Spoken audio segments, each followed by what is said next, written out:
जहाँ जहाँ ढेह गयापन धरबू ये रानिया।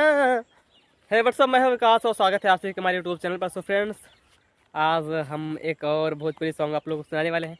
अगर वीडियो पसंद आता है please like share comment, channel को सब्सक्राइब कीजिए और जितना हो सके उतना वीडियो को शेयर कीजिए और कमेंट ज़रूर कीजिएगा, ठीक है।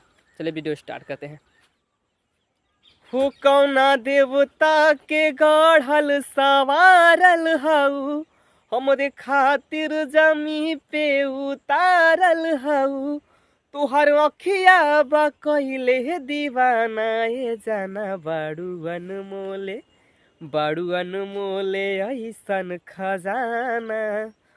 तुहर जोड़ा न कौनो जनाना, ये जाना बाड़ू अनमोले ऐसन खजाना।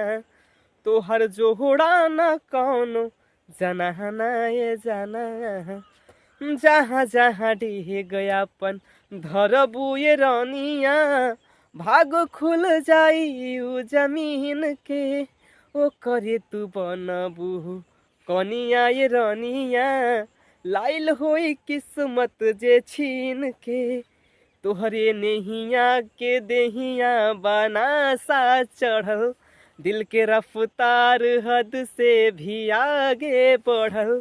तू न मिलबू त जाई पागल खाना, दीवाना बाड़ू अनमोले, हो बाड़ू अनमोले ऐसन खजाना।